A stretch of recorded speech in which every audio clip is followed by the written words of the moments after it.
a nigga? No. Ever squeeze the trigger? Yeah. Ever set a nigga up? No. Ever helped a brother out when he was down on his Yeah. luck? You a sap? No. You a boss player? You a Mac? Yeah. Let me hold a couple dollars. No. Y'all still be popping y'all collars? Yeah. Stock rims on the scrape. No. Paint wetter than a lake. Yeah. Poodle in my blood. No. Bitch, I'm a thug. Yeah. You a loser? No. Winner? Yeah. Starving? No. Dinner? Yeah. You still sell dope? No. Now you clean it in a bar Dove soap? Yeah. Got a little Gouda? No. Got a thumper, got a Ruger? Yeah. You in love with the hoe? No. She bringing you the dough? Yeah. You gon' cry if she leave? No. You gon' fly overseas? Yeah. Everybody got choices. I choose to get money, I'm stuck to this bread. Everybody got choices. These bitches is choosing, I'm all in their head. Everybody got choices. Keep it 1,000 out of the life that I chose. Everybody got choices. These niggas be hating, I already know, but I never go broke. No, no, I'ma no. stay getting money, Yeah, yeah. and I ain't gotta sell my soul. No, no, I'ma no. stay getting money, Yeah, yeah, if you yeah. broke, you ain't like me. No, no, I'ma no. stay getting money, Yeah, yeah, I give a yeah. fuck if you don't like me. No, no, I'ma no. stay getting money, Yeah, yeah, yeah. Lazy, No. got dick that'll drive a hoe crazy. Yeah. Hater, No. wanna see a player get paper. Yeah. Traitor, No. loyal to my soil, not a faker. Yeah. Sleep, No. bust moves, hella active in the streets. Yeah. Scared of the dark, No. have money, have heart. Yeah. Nork, No. shark, Yeah. gossip like a brawl. No. Check a bitch like a smog. Yeah. Slipping, No. tripping, Yeah. sober as a gopher. No. Hide in a roller coaster. Yeah. Star Wars, No. Yoda. Yeah. Never leave the house without my strap. No. Shoot a motherfucker in his nap. Yeah. Never been a sucker or a pussy. No. Blowing cookie, never coughing like a rookie. Yeah. Everybody got choices. I choose to get money, I'm stuck to this bread.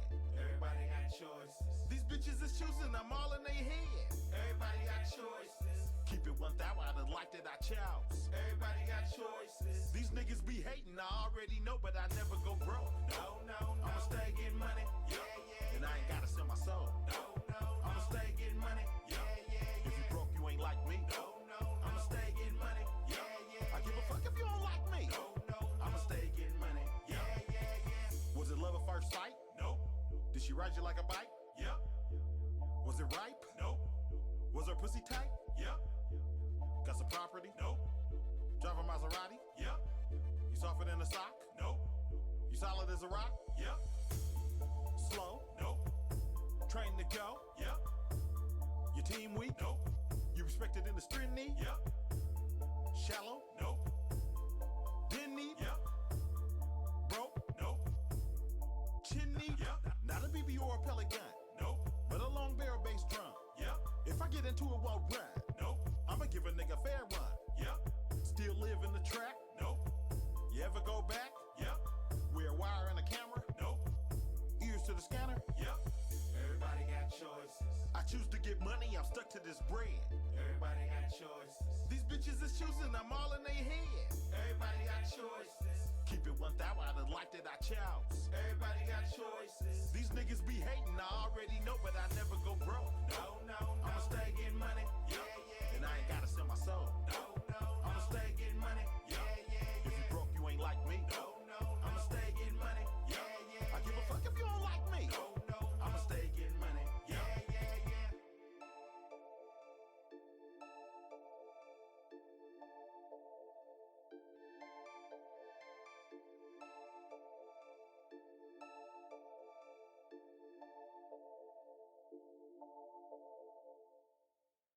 « 50 ans. L'orchestre du Pays Basque et Paraldeco Orchestra célèbre ses 50 ans avec une nouvelle saison baptisée Célébration. L'occasion de fêter ensemble les chefs prestigieux ayant marqué son histoire, les jeunes prodiges de la musique, de célébrer les plus grands compositeurs et également les musiciennes et les musiciens de notre territoire. Retrouvez tous les concerts de l'orchestre du Pays Basque sur www.ospb.eu. Vous aimez vous démarquer? Vous recherchez un véhicule design et innovant? Prenez le volant d'une Mazda et voyagez stylé en toute sécurité. Découvrez les citadines, berlines et SUV Mazda chez votre concessionnaire à Pau. Et en septembre, profitez de 3 ans d'entretien offerts sur toute la gamme Mazda en LLD. Offre limitée à 45 000 km, détails sur Mazda.fr, pensez à covoiturer. Early in the mornings when I think about you, yeah, I hit you like what you said. In the mornings when I wanna know you, yeah, I hit you like what you said. I could fuck you all the time.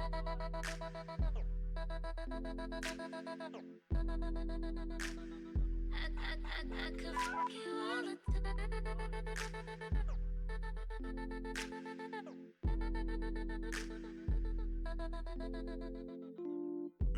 M-O-E-T, that's the fuck been shit. That's the fuck been drip. My trap house still tipping. FaceTime when I'm gone. She get me down from a distance. And she love to climb on top. She love to walk off limping. Pimps up, toes down, legs up, toes down. When she jock me, cause she knock me. And we got treats, so then we go around. Gotta know I ate it, she's so sweet now and later. I want that all the time, all the time. I mean you all of mine when it's early in the mornings when I think about you, yeah, I hit you like what you said. In the mornings when I wanna know you, yeah, I hit you like what you said. I could fuck you all the time.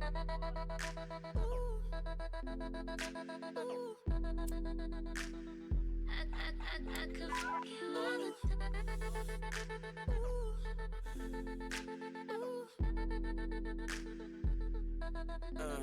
Put pussy for breakfast, that's how I start my day. My dick is a pen, it's written all over her face. I put my tongue in her mouth, I make them pussy lips drool. She got that junk in the trunk, you know I like junk food. I tell her like this, life is good. Yo pussy better, but I put on that Magnum. I could go metal, and if it's sweet then I'ma eat it till I get sugar diabetes. I'm a blood and she anemic, we perfect. Tongue check.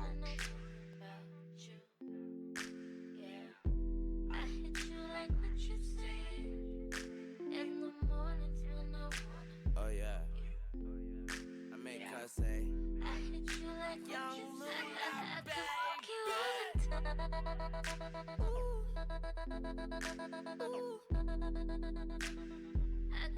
I could fuck you all the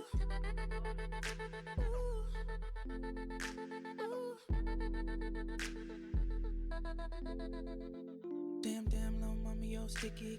Got a nigga out here feeling picky. Every time you put it on me, man, it leave me real trippy. Every time we on it, we keep it 50-50. Don't let the time tick you while I'm snapping off your bra. I'm biting down your Vickies. headshots. Feeling real tipsy, getting real freaky, and it's getting real frisky. She never say no. Damn, she's so cold. Up and down that pole, she go. Fuck me like you hate me. Kiss me like you miss me. Anything I want to. That's why she always loves me. early in the mornings when I think about you, yeah, I hit you like what you said. In the mornings when I wanna know you, yeah, I hit you like what you said. I could fuck you all the time.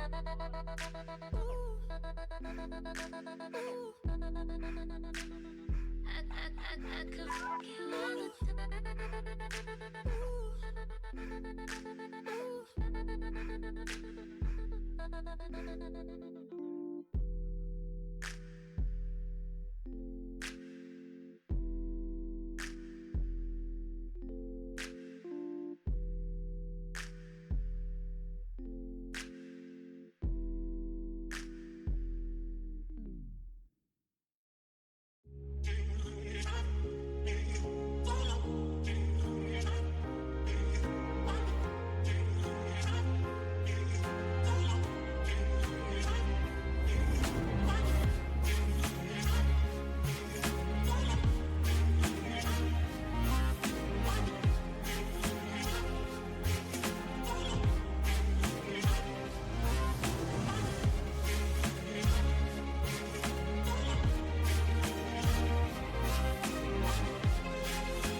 pour le grand écran, pour voir tous les films et pour rêver ensemble, on a tous une bonne raison d'aller au cinéma.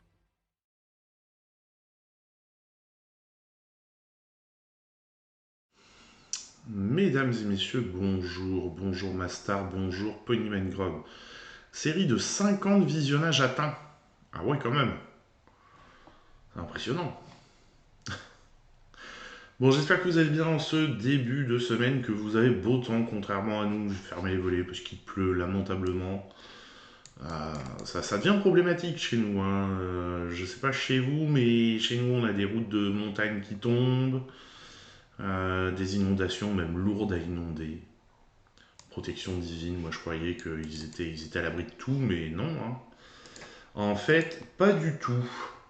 L'automne est déjà là, ouais, bah là c'est le coup de le dire. On est passé de l'été où il y avait du 35 permanent à l'automne où il arrête pas de pleuvoir depuis 15 jours quasiment sans discontinuer. C'est... Ah bah ça me rassure, il n'y a pas que chez moi, parce que nous c'est exactement ça. Vent, pluie, et puis pendant ce temps-là l'herbe elle pousse. Putain, je vais avoir tout à retomber là quand ça va s'arrêter de pleuvoir là. Ça repousse, mais à qui mieux. Parce que la terre est bien chaude, donc bon. Enfin bon, c'est comme ça, c'est les aléas de la vie. C'est pas le plus grave. Bon, on est là ce soir pour les sorties ciné de la semaine. Désolé, les 2 dernières semaines, les 2 semaines, mon PC était en panne.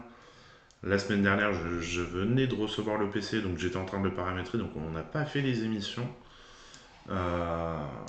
Mais c'est reparti de plus belle. Avec un premier film qui sort aujourd'hui, Beetlejuice, la suite de Beetlejuice, dont on regarde la bande-annonce.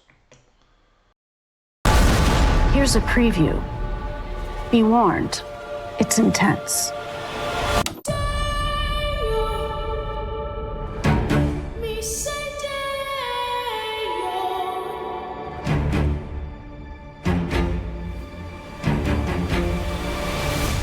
I can't believe Grandpa's dead. Death is hard. Yeah, sometimes I think life is harder.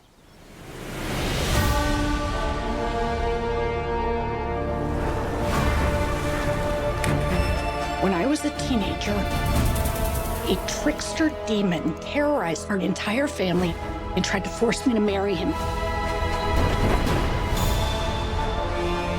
I believed he was gone forever until you found this in the attic. Ew. Who's Beetlejuice?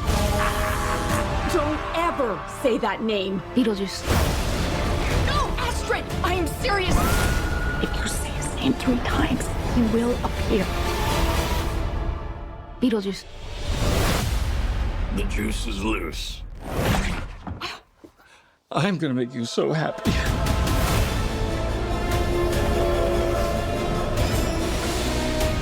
The living.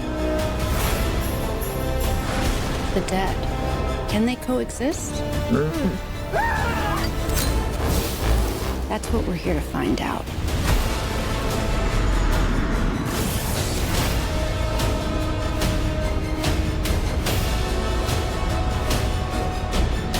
Where's Beetlejuice? Where's Beetlejuice?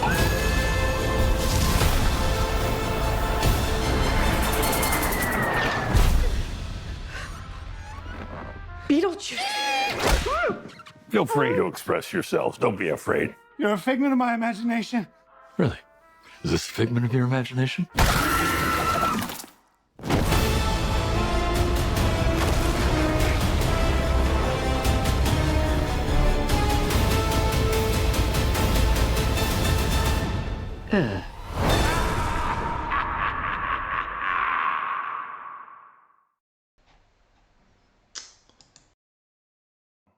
On a fait des avant-premières ce week-end. Les spectateurs qui ont été voir l'avant-première l'ont trouvé plutôt sympa et que ça faisait une belle suite au premier Beetlejuice.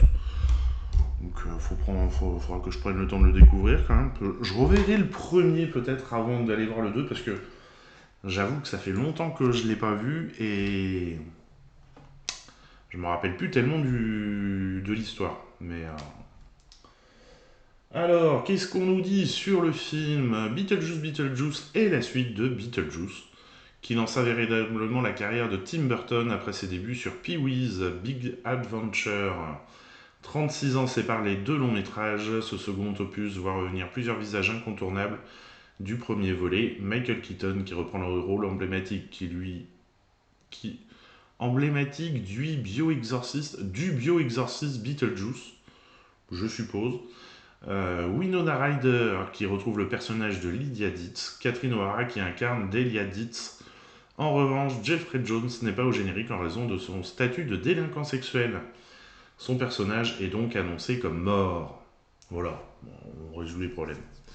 Des habitués et des nouveaux venus, Beetlejuice convie des visages de l'univers de Tim Burton, comme sa nouvelle compagne Monica Bellucci. Ah ouais, ils sont ensemble, je savais pas.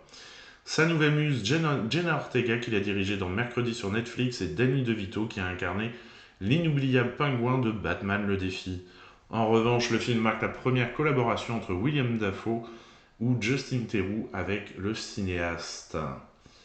Un esprit carton-pâte, Tim Burton et Michael Keaton ont tenu à conserver dans le film le même esprit traditionnel et les mêmes effets spéciaux que dans le premier opus. Ce qui fait que ça rappelle vraiment bien l'ambiance. Perdu pendant 33 ans, ce film signé par... Il y a des annonces qui sont... une affiche pleine de sens. Clin d'œil au premier film. Sur la première affiche du film, la bandelette chiffrée indiquant la date de sortie du film fait référence à la fin du film de 1988 où Beetlejuice patiente dans l'antichambre du monde des morts. Son attente aura finalement duré 36 ans. Beetlejuice à Hawaï. Tim Burton avait initialement prévu une suite à Beetlejuice au début des années 90, baptisé Beetlejuice Goes Hawaiian. Le film aurait suivi les Dietz alors qu'il déménageait à Hawaï pour développer un complexe hôtelier. L'entreprise ayant été... Oh, il y a des fautes partout, mais en ce moment sur Allociné, c'est impressionnant. L'entreprise ayant... C'est pas comme ça que ça s'écrit. Était construite sur le cimetière de natifs hawaïens. La famille aurait alors dû invoquer Beetlejuice une fois de plus. Une suite animée, Beetlejuice n'est pas la première suite de Beetlejuice. Une série animée a ainsi vu le jour durant 4 saisons, entre 89 et 92. On y suivait les aventures décalées de Lydia et Beetlejuice dans l'au-delà, sans la voix originale de Michael Keaton et Winona Ryder toutefois. Aux voleurs, des vols ont été signés sur le tournage du film. Un lampadaire surmonté d'une tête de citrouille et l'une des œuvres de Delia Dietz ont ainsi été portées disparues. Le voleur est toujours en fuite. Par contre, il n'y a pas de récompense d'offerte. Fidèle collaborateur, s'il s'est entouré d'une partie du casting du premier volet, Tim Burton poursuit avec ce film sa célèbre collaboration avec le compositeur Danny Elfman, avec qui il travaille depuis son premier long métrage, Pee-wee Big Adventure, et qui avait déjà signé la BO du premier Beetlejuice. Le réalisateur a également confié les costumes à Colleen Atwood, sa fidèle chef costumière depuis Édouard aux mains d'argent. Côté superviseur, animatronique et maquillage effets spéciaux, il a à nouveau fait appel à Neil Scanlan, déjà présent sur Sweeney Todd et Charlie et la chocolaterie. Putain, je l'ai revu il n'y a pas longtemps, qu'est-ce qu'il était bien ce Charlie et la chocolaterie. Cependant, des petits nouveaux se sont glissés dans son cercle proche, comme les scénaristes Alfred Gough et Miles Millar, le chef décorateur Mark Scruton. On en a déjà entendu parler, on en a déjà parlé, je sais plus sur quel film par contre. Le chef monteur Jay Prichidny, tous rencontrés sur le tournage de sa série Mercredi sur Netflix. Alors je peux pas vous dire par contre grand chose sur la série parce que j'ai pas Netflix. Merci la vie. Ce qui a incité Tim Burton à donner une suite à Beetlejuice n'est autre que la vie. En effet, il se dit inspiré par les grands événements de la vie comme l'arrivée des enfants. Il en a eu 2 avec l'actrice Helena Bonham Carter et a voulu explorer ses évolutions chez Lydia, déjà campée par Winona Ryder en 1988.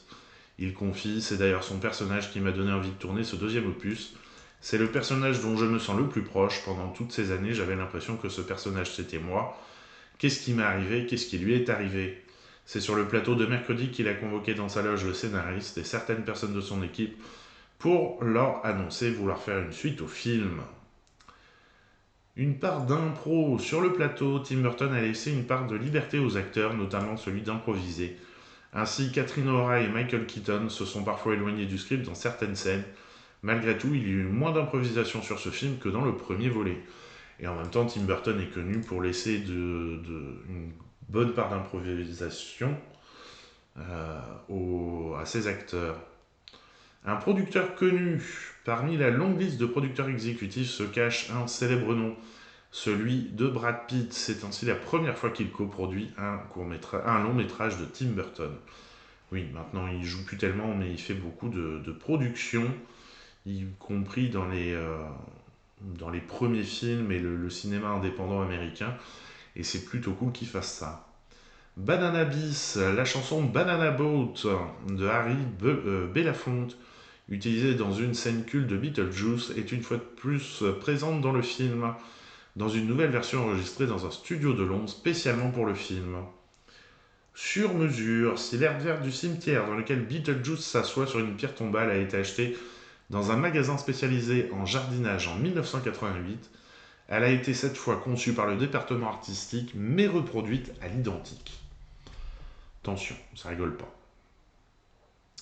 Modèle réduit ou pas, derrière les fameux personnages avec des têtes réduites se cachent des comédiens d'1m70, de sorte qu'une fois les têtes rajoutées, ils atteignent 1m80 de hauteur. Si les costumes recouvrent entièrement les visages des acteurs, Colin Atwood a rajouté des petites pièces en résille afin qu'ils puissent se déplacer malgré tout. Les mouvements des bouches et des yeux étaient ensuite animés en animatronique par les marionnettistes. Un défi de taille car chaque marionnettiste pilotait 3 têtes réduites, soit sur 15 au total, sous la houlette d'un coordinateur de marionnettes qui lui-même recevait les consignes de Tim Burton.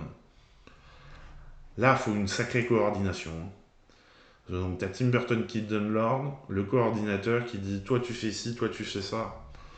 Sacrée coordination. Grands absents du casting. Si Tim Burton retrouve Winona Ryder, Michael Keaton ou Catherine O'Hara dans ce deuxième opus, aucune trace cependant d'Alec Baldwin. En même temps, Alec Baldwin, je pense que... Oui, c'est lui. Il est sur le tournage de Rust. Je sais pas s'ils l'ont fini ou pas. Et puis, il a peut-être pas trop envie de retourner tout de suite, vu les problèmes qu'il a eu. C'est lui qui a eu des problèmes, là, que le pistolet était chargé de vraies balles au lieu de fausses. Et Geena Davis, dont le couple de fantômes constitue pourtant l'une des intrigues principales du premier film. Le cinéaste s'en est d'ailleurs expliqué au magazine People. Je ne voulais pas juste cocher toutes les cases, alors bien que ce soit une partie incroyable et très importante du premier volet, je voulais me concentrer sur quelque chose d'autre. Oui, il fait bien ce qu'il veut quand même. Interrogé par Entertainment Tonight sur son absence dans le film, Geena Davis a donné une réponse plutôt amusante. Nos personnages sont restés figés dans le temps, ma théorie c'est que les fantômes ne vieillissent pas, non pas que ce soit le cas chez moi. Moteur action. Le tournage du film a démarré le 10 mai 2023 et a duré au total 46 jours dans les studios Liversdale de la Warner, en extérieur au Royaume-Uni, avant de s'envoler durant 5 jours aux États-Unis dans le Vermont et le Massachusetts. Outre-Atlantique, la maison des Dietz a été construite spécialement pour l'occasion, ainsi qu'un nouveau pont couvert reproduisant l'original, celui où le couple formé par Geena Davis et Alec Baldwin a un accident. À Londres, l'équipe a investi une galerie d'art de Soho pour figurer le quartier éponyme de New York où est censée se dérouler l'exposition de Delia. Enfin, un internat désaffecté datant de 1820 a servi de décor pour l'école d'Astrid. Fan absolue. Le foyer pour jeunes filles de Miss Shannon, situé à East Corinth, n'a pas changé depuis la dernière visite des équipes du film. La raison ? Il a été acheté par des fans de Beetlejuice qui souhaitent le rénover tout en le laissant dans son jus. Oui, tu lui redonnes de la patine, quoi. Grosse production, pas moins de 5 plateaux des studios Livedsdale ont été mobilisés, les équipes utilisant parfois jusqu'à 6 décors à la fois sur chaque plateau. Une nouvelle muse. Le cinéma de Tim Burton est indissociable de ses muses qui sont souvent ses compagnes. La première, Lisa Marie, a tourné dans Ed Wood's Mars Attack ou La planète des singes. La seconde, Helena Bonham Carter, la mère de ses 2 enfants avec qui il est resté 13 ans, a joué 7 fois devant sa caméra. C'est sa première collaboration avec Monica Bellucci, avec qui il est en couple depuis 2022. Elle y incarne Dolores et il s'est inspiré du cinéma d'horreur italien pour son personnage. Des bonus en plus. Tim Burton dessine la plupart de ses films au préalable, réalisant de nombreux croquis. Il existe ainsi plusieurs personnages qui n'apparaissent pas dans le film, mais qu'il garde cependant pour le bonus DVD, tout comme le contenu adulte qui n'a pas trouvé sa place dans le film, selon ses propos. Voilà, alors qui achète encore des DVD? Ça, c'est la grande question.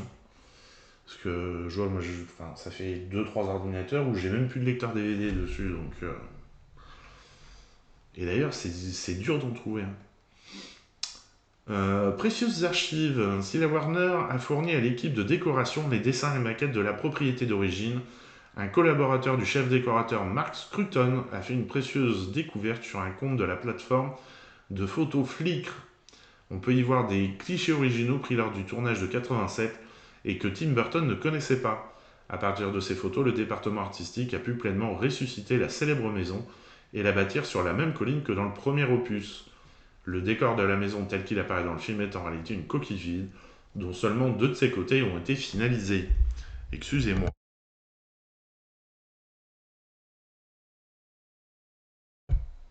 Ah. L'intérieur de la maison est un hommage au décor de Beau Welch du premier volet. Le mobilier a été fourni par un atelier de design new-yorkais spécialisé dans l'époque moderniste. Avec tout ça, on s'enrhume avec ces temps de chiottes là. Grâce à la décoration, donnez le sentiment que les Dietz possèdent la maison depuis 35 ans, tout en gardant une touche des Maitland, les anciens propriétaires de la maison avant leur accident dans Beetlejuice. Putain, mais il y en a là, hein, ils se sont lâchés sur les infos. Inspiration pour élaborer ces décors à partir de l'imagination de Tim Burton. Mark Scruton s'est inspiré du cabinet du docteur Caligari, qui date de 1920. Chouette film, si vous avez l'occasion de le voir, vraiment très chouette. Mais aussi d'un film russe expérimental de 1924 intitulé Aelita, la reine de Mars. Je connais pas. Il a également visionné des films des années 60 de la mouvance moderniste et des films de série B des années 50. Et B. Grandeur nature, le quai de la gare est l'un des plus grands décors construits. On y voit même un train passer s'inspirant du réseau de transport en commun de Stockholm, Londres et New York. Le second décor le plus important est celui du bureau de l'immigration, avec ses tuyaux tordus. La salle d'attente, quant à elle, est reproduite quasi à l'identique, même si Mark Scruton a apporté quelques modifications. Comme il le dit, on l'a un peu agrandi parce que c'était un décor très exigu. Quand il avait été construit la première fois, on y a ajouté un deuxième guichet, comme c'était écrit dans le script. C'est mieux. Le sol de l'après-vie est resté le même et ses célèbres carreaux noirs et blancs. Enfin, les œuvres d'art et le mobilier sont aussi des reproductions des originaux. Mais on en a dit, dis donc, ils en ont mis des infos là. Sur les traces du passé, le producteur Tommy Harper et Tim Burton sont retournés en hiver à East Corinth, dans l'état du Vermont, pour y faire des repérages. Les habitants qui avaient vécu le tournage du premier opus sont allés à leur rencontre, comme le raconte le producteur. Beetlejuice a marqué l'histoire de la ville et les gens ressentent vraiment un lien particulier avec lui. Certains habitants vous montrent même des photos du film d'origine avec des acteurs assis sur la pelouse devant chez eux. C'était vraiment émouvant de revenir sur place. J'ai sûr que oui, ça doit être marrant. Faussement amateur, fidèle aux techniques traditionnelles depuis ses débuts, Tim Burton ne déroge pas à ses principes avec ce film. Le chef monteur Jay Prichidny confesse: on tenait à rester fidèle à l'esprit de ce film car il ne s'agit pas de réaliser une suite destinée aux nouvelles générations. On ne voulait pas d'un film lisse et aseptisé comme on le fait aujourd'hui. On a utilisé des techniques de tournage et de montage traditionnelles pour qu'on sente bien que le caractère artisanal du film. Chef d'orchestre, dans son film, le tournage et le montage sont intrinsèquement liés, puisque Tim Burton souhaite voir la scène monter presque immédiatement après l'avoir tournée. Ah, carrément. Le montage est ainsi inclus dans le tournage, raison pour laquelle il demande à son monteur de se trouver non loin du plateau. C'est original ça. Il regarde les rushs généralement, mais de là à monter directement la scène, c'est pas commun. Nouveau vestiaire, si Colleen Atwood est une fidèle collaboratrice de Tim Burton, ce n'est pourtant pas elle qui a reçu les costumes du premier film, mais Aggie Rogers. Elle s'est ainsi inspirée des costumes mythiques de Beetlejuice pour les détourner, les moderniser légèrement. Ils sont un peu plus sophistiqués, ils sont confectionnés dans un atelier d'une manière plus professionnelle que ce qu'elle avait pu faire à l'époque, même si elle a effectué un travail absolument fantastique devenu mythique. Faux bedonnant. Colin Atwood a volontairement accentué le ventre de Michael Keaton puisque l'acteur a eu l'habitude de bien s'entretenir. Avec cette bedaine factice, il a pu pleinement se glisser à nouveau dans le personnage. Et bien, c'est rare qu'on nous donne autant de choses sur un film. J'en voyais plus le bout. Je suis en train de regarder le film d'après, non, il n'y en a pas autant. Alors, justement, le film suivant. Film de Daniel Auteuil, présenté au Festival de Cannes. Je crois pas qu'il ait eu de prix. Le film, avec en personnages principaux, on les voit sur l'affiche. Ouais, puis c'est sympa, il y a plein de petites choses. Le fait qu'ils soient retournés dans le Vermont, là où ils ont tourné la première fois. Alors par contre, le coup de monter les scènes au fur et à mesure que tu les tournes, sacrée exigence quand même. Parce que du coup, ça fait que tu payes ton monteur tout le temps du tournage, alors que la plupart du temps, généralement, il les paye le temps que les gars fassent le montage. Ça doit quand même augmenter les coûts. Mais bon, c'est Tim Burton, je pense qu'il peut se le permettre. Donc le film avec Daniel Auteuil et Grégory Gadebois en tête d'affiche. On regarde la bande-annonce.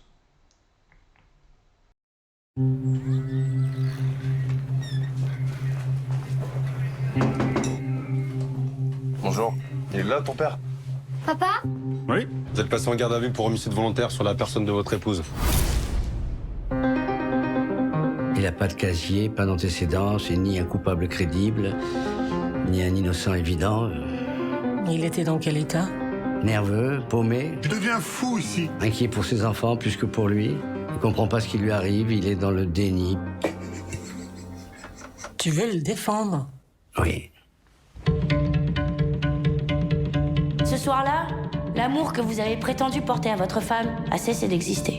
Prouvez votre histoire, madame l'avocat général, car de preuves, vous n'en avez strictement aucune. Moi, je suis prêt à tout pour le sauver. Le sauver? Non, mais tu t'entends?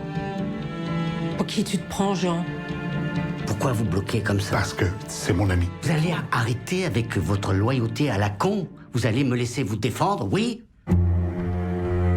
La loi ne demande pas aux juges les moyens par lesquels ils se sont convaincus. Elle leur prescrit de chercher, dans la sincérité de leur conscience, les preuves contre l'accusé. La loi ne leur fait que cette seule question.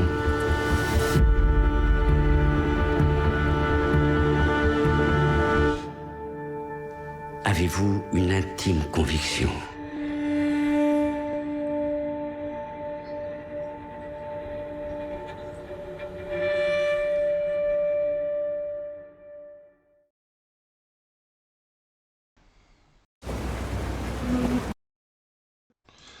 Ça doit être un sacré truc d'être juré comme ça dans un procès pour meurtre.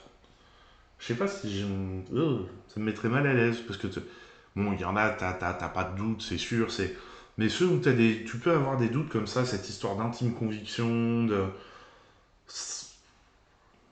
tu te dis, je participe à mettre un mec en prison, est-ce que c'est vraiment lui, est-ce que c'est pas lui, est-ce que ça doit quand même, pendant le temps du procès, puis certainement après, ça doit quand même te trotter dans la tête de savoir si t'as bien fait ou pas le truc. Hein. Ouais, ça doit être particulier. Alors, qu'est-ce qu'on nous dit sur le film ? 6 ans après, amoureux de ma femme, Daniel Auteuil revient derrière... C'est quoi amoureux de ma femme déjà ? Ah oui, oh... C'était pas super ce film. Revient derrière la caméra avec le film, même si c'est pour moi un immense plaisir. Je pensais sincèrement que je ne ferais plus jamais de film comme metteur en scène, à moins d'être envahi par un besoin irrépressible de raconter quelque chose, et c'est ce qui s'est produit le jour où ma fille Nelly, qui produit ce film avec Hugo Gélin, m'a fait découvrir le blog que tenait un avocat aujourd'hui disparu, Jean-Yves Moyard, sous le nom de Maître Mot. C'est original. Daniel Auteuil fasciné. En parcourant le blog que tenait Jean-Yves Moyard, Daniel Auteuil a tout de suite été frappé par la puissance des histoires de vie et de justice qu'il y racontait, mais aussi par sa manière d'exprimer la solitude de l'avocat. Il précise ce qui constitue toute la beauté de ce métier, rendre compte de l'indicible au-delà du décorum.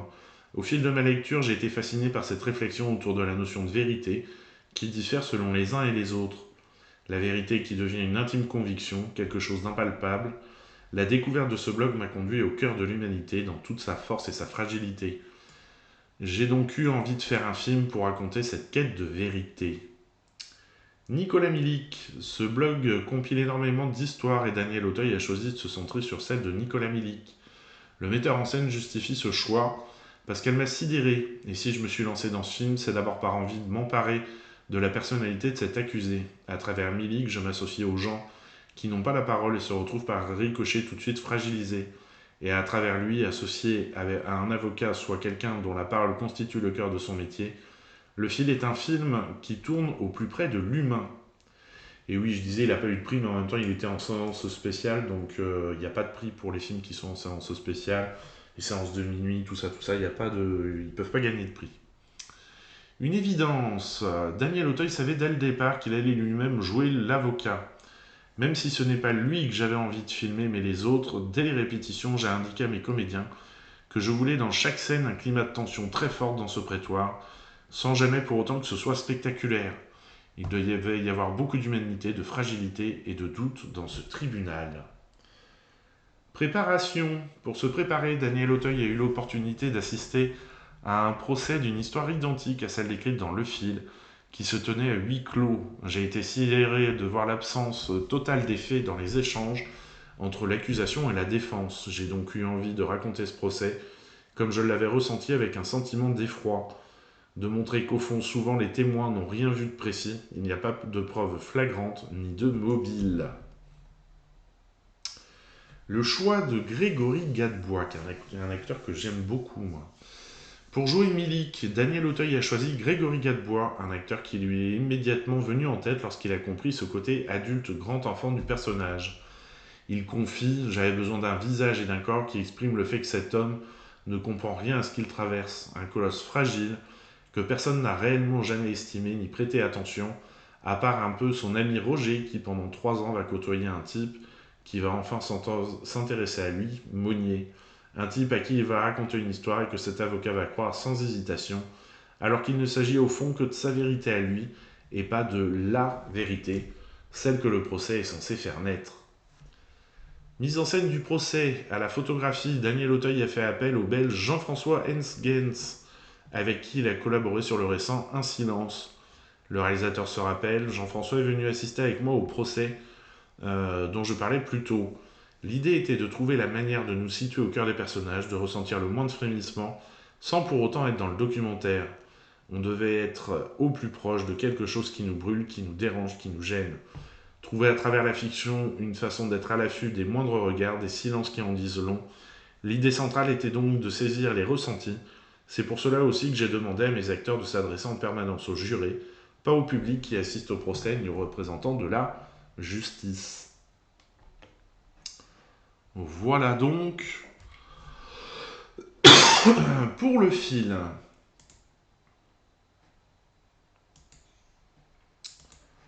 Et je me rends compte qu'il me manque une bonne annonce après, on va la rajouter tout de suite.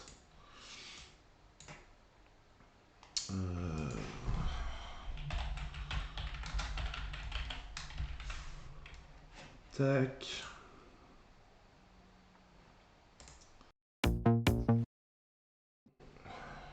La laisse là.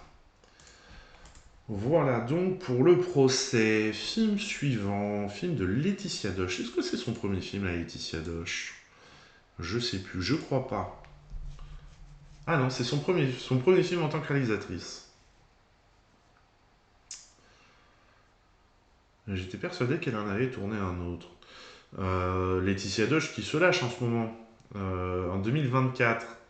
Elle apparaît dans Le Roman de Jim, elle tourne Le Procès du chien, elle va apparaître dans Sauvage et Les Rois de la piste. Ça va, elle est pas mal. Alors, 2022, c'était pas mal non plus. Hein. L'attente, en même temps, Libre Garance, Un petit frère, Une leçon d'amour, Irréductible. Elle est quelqu'un qui tourne beaucoup quand même. Donc on revient au procès du chien, hop, dont on regarde là.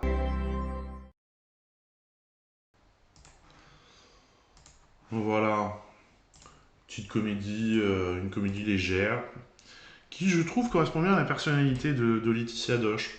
Truc un peu, quelque chose d'un peu barré. Ça lui va bien. Alors, qu'est-ce qu'on nous dit sur le film? Naissance du projet. Avant le procès du chien, sa première réalisation, la comédienne Laetitia Doche s'est souvent intéressée aux espèces non humaines. Dans son spectacle Head en 2020, elle a partagé la scène avec le cheval Corazon. Dans son émission Radio Arbre, elle a imaginé une libre antenne pour végétaux. Pour végétaux, tout à fait.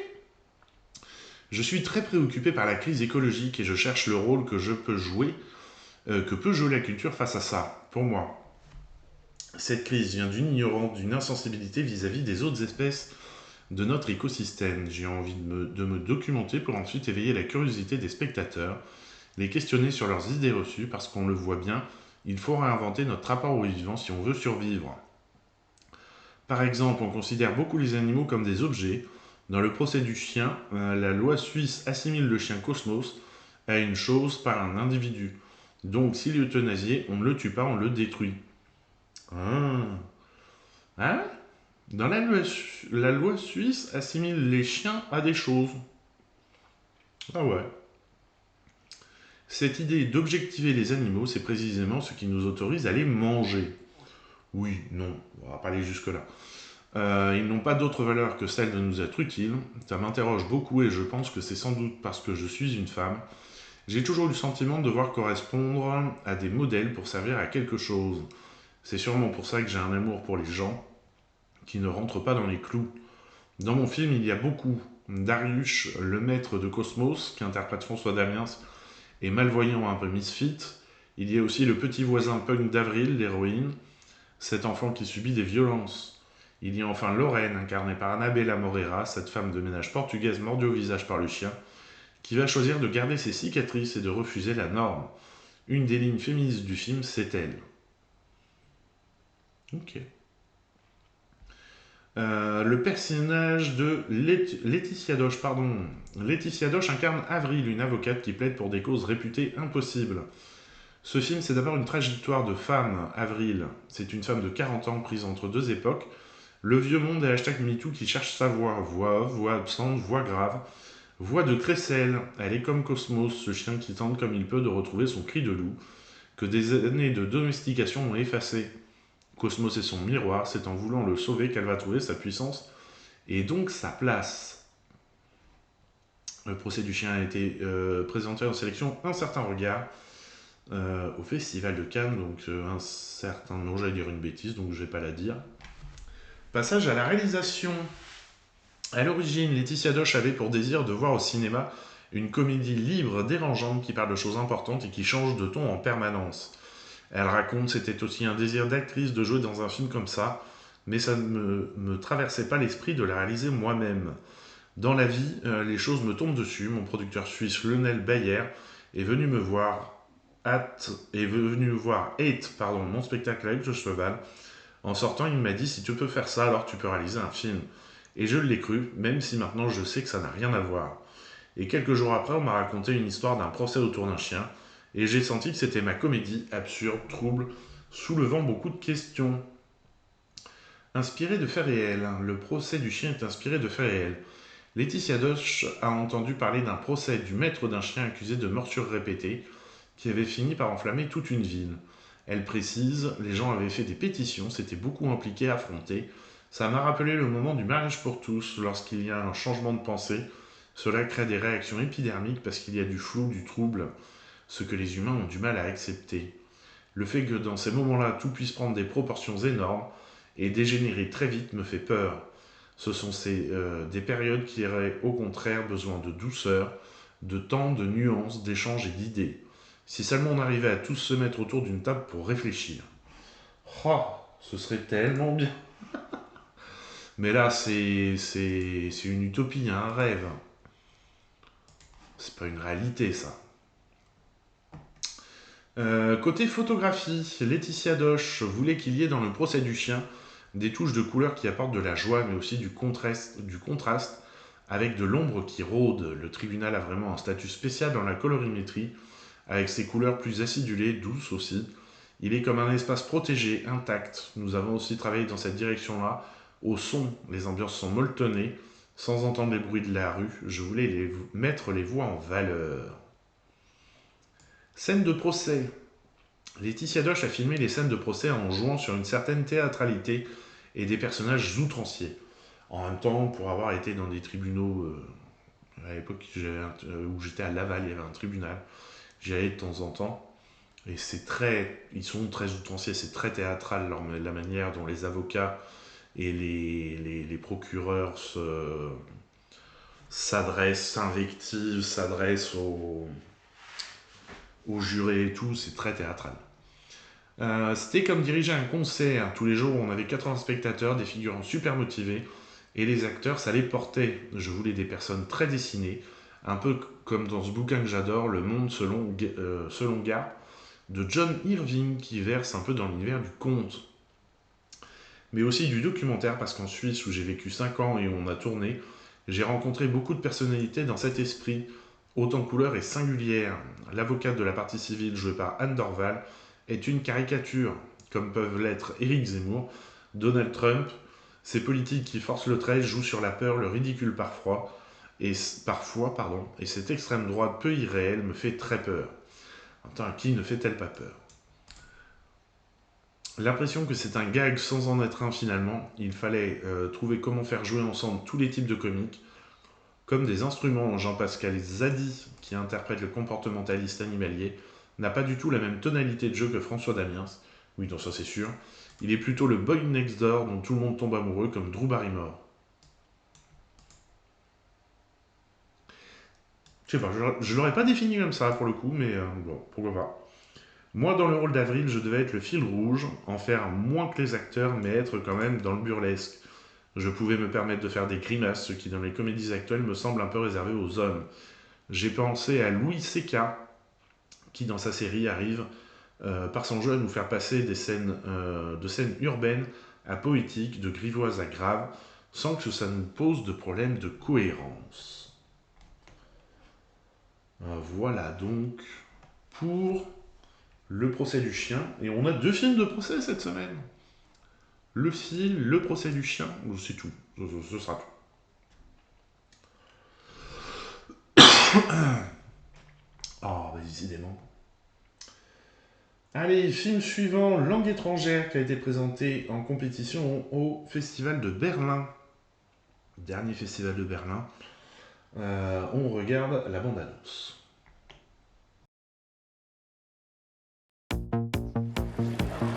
Fanny, willkommen.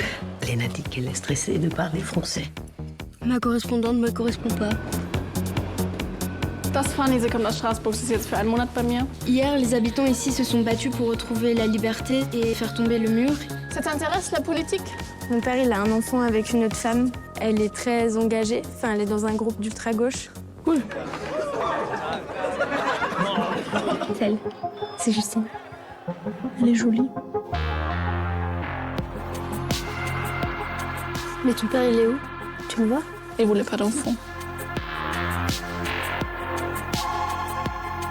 Bienvenue. Und ich bin die Mutter. Hast du mich vermisst? Ein bisschen. Tu nous présentes pas ta copine? T'es qui, toi? Lena, hi. Salut! Les élèves sont horribles avec eux. Faudrait qu'on aille dans des manifs, non? Tu fais ta coco, mais t'es une petite bourge, quand même. Ça t'emmerde qu'on ait des convictions? Je bosse, moi. Tu crois que j'ai le temps de te chercher des... Putain, mais maman, mais lâche-moi! Pourquoi tu la crois pas? Parce qu'elle raconte n'importe quoi. C'est pénible, je suis désolée, je pensais que t'avais compris. T'as peur de quoi? De tout. Du futur. J'ai peur des fascistes, de la guerre, de vieillir et de devenir encore plus lâche. Et de rien jamais changer. Moi aussi, j'ai peur.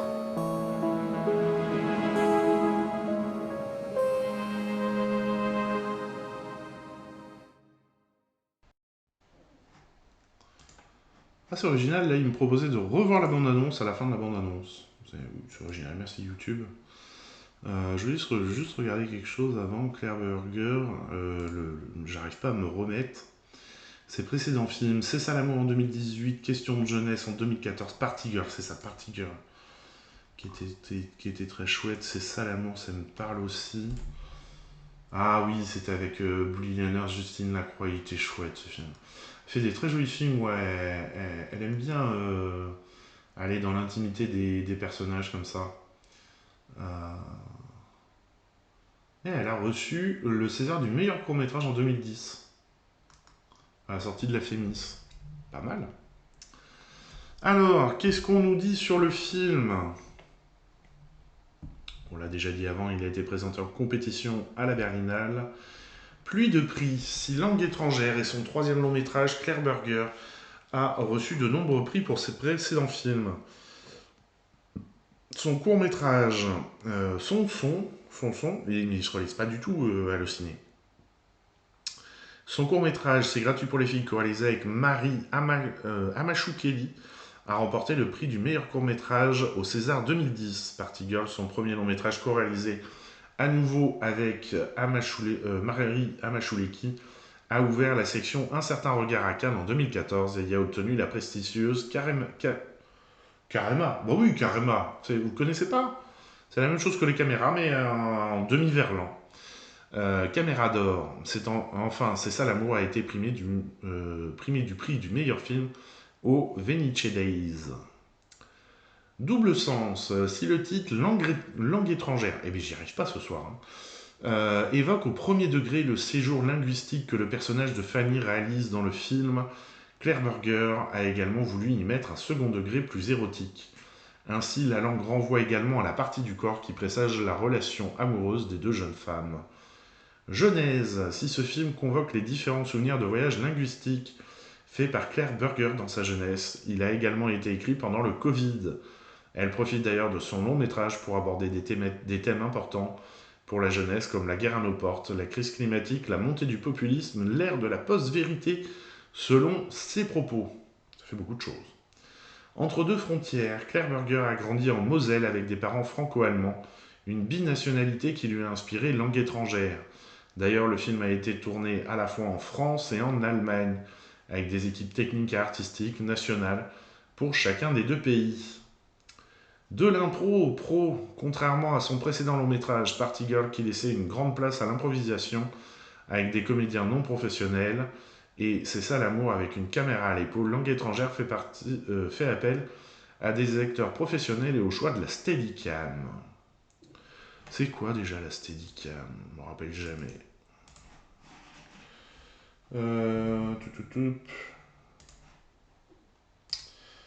Je me rappelle jamais. Je sais qu'on a déjà cherché. Ah oui, c'est les caméras portées. Hop. Voilà. Les caméras portées pas posées sur rail ou posées sur socle, c'est vraiment les caméras portées comme ça. Voilà. Je savais que c'était un truc dans le genre, mais je savais plus exactement. Hop. Je vais remettre ça là. Team de choc sur langue étrangère, Claire Berger fait appel à son fidèle chef opérateur de ses précédents films, Julien Poupard, comme elle l'explique. Avec Julien, on aime bien se poser des contraintes formelles pour chaque film. Dans Party Girl, c'était les contre-jours. C'est ça l'amour, se concentrer sur les angles. Ici, on a travaillé sur l'iridescence, c'est-à-dire sur la façon dont la lumière se décompose en plusieurs éléments dans un espace. 2 en 1, Claire Berger a mis un peu d'elle dans ces deux héroïnes, de Fanny et Léna. Léna, c'est moi ado, mon côté allemand, et Fanny, c'est moi maintenant avec un côté plus français. Il y avait une tentative de retrouver la jeune fille que j'avais été, qui était très communiste et issue d'une région sinistrée économiquement. Coup de cœur. Au départ, Claire Berger a écrit son scénario pour les filles de 13-14 ans. Mais voyant le film Orange Sanguine de Jean-Christophe Meurice, Orange Sanguine, si vous avez l'occasion, regardez-le. Alors, je ne vais pas vous mettre l'affiche parce que je pense qu'elle n'est pas acceptée par Twitch. Mais vraiment, film complètement barré, mais tellement bien, avec tellement de fond. Ça fait du bien de voir des films comme ça. Avec Lilith Grasmug, elle a eu un coup de foudre artistique pour l'actrice. Elle l'a contactée au départ pour la féliciter sans penser que la jeune femme venait de postuler pour le casting de Langue étrangère. La réalisatrice a donc modifié son scénario pour elle en faisant passer Fanny de 13 à 17 ans, alors que Lilith Grasmug en a 23. En même temps, qu'est-ce qui est vrai dans le cinéma ? De la fiction à la réalité, certaines scènes ont été tournées durant les vraies manifestations contre la réforme des retraites à Strasbourg, qui aurait pu virer au drame, comme l'explique la réalisatrice. On s'est retrouvé avec les actrices au milieu de la police qui nous gazaient et des Black Blocs qui étaient tous très jeunes. Dans ce sillage, le premier soir de tournage à Leipzig a eu lieu une violente rixe entre antifascistes et néo-nazis, nombreux en Saxe où l'extrême droite est implantée depuis longtemps. Des mères grandes actrices, Chiara Mastroianni et Nina Hoss, ont été choisies pour camper les mères respectives de Fanny et Lena. Nina représente dans le cinéma allemand une figure habituellement froide, bourgeoise, alors qu'elle est la fille d'un homme politique important qui a fondé le parti politique des Verts. Chiara incarne une figure de mère autoritaire, suroccupée dans le contrôle, mais aussi plus angoissée. Dans la vie, elle dégage beaucoup de douceur et d'inquiétude. Musique au cordeau, j'allais dire au corbeau. Ils ont pris quoi ? Ils ont attrapé un corbeau, puis en appuyant dessus, comme ça... Ah là là. La bande originale de Langue étrangère a été composée par Rebecca Warrior du groupe Compromat, une artiste très connue de la scène underground. Claire Burger l'a rencontrée plusieurs années plus tôt, alors qu'elle a réalisé un clip pour le groupe. Voilà donc pour Langue étrangère qui personnellement me donne très envie. Je l'ai la semaine prochaine au cinéma, je pense que je vais aller le voir. Prendre le temps. Oui, non. Alors vous imaginez que c'est pas cette affiche-là du tout. Parce que le prochain film c'est Dahomey de Mati Diop, dont on regarde la bande-annonce.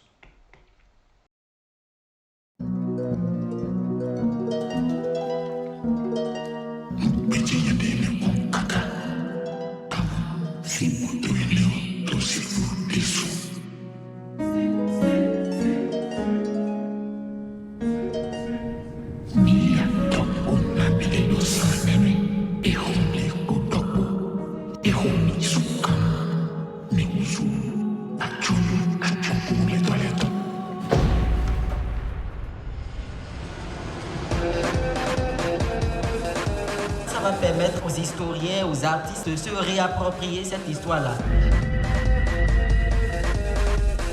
C'est un fait purement politique. En rien ce n'est historique. Même notre propre culture n'a pas été apprise dans notre langue. Ce qui a été pillé il y a plus d'un siècle, c'est l'âme des peuples.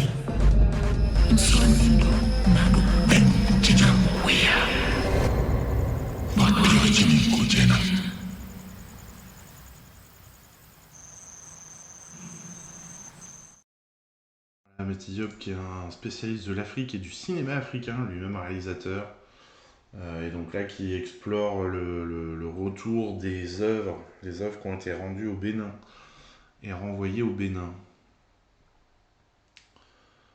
Ça doit être un très joli film, un peu particulier parce qu'il aime bien... c'est particulier dans le sens où c'est une culture... il y a des codes culturels qu'on n'a pas dans la culture africaine. Et c'est vrai que quand on n'a pas l'habitude ou quand on nous l'explique pas, en fait on comprend pas. C'est bien le problème. Mais voilà, ça doit être un documentaire très intéressant.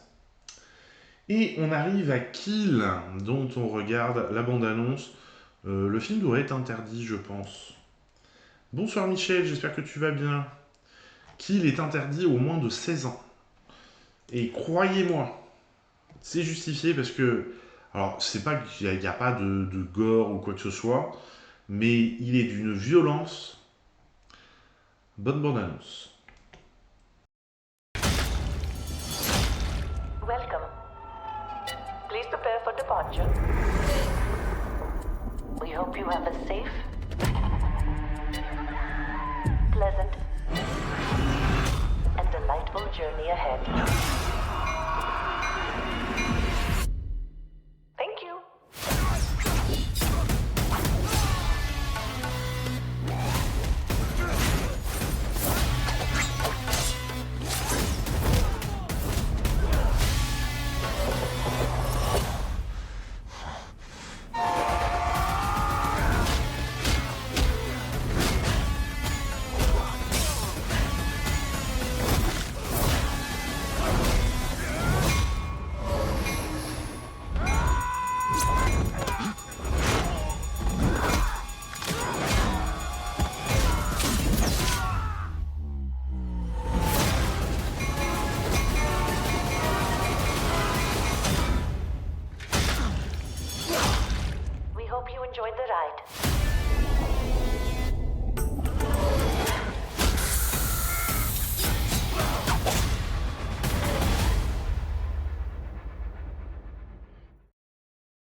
Voilà, on aurait une ligne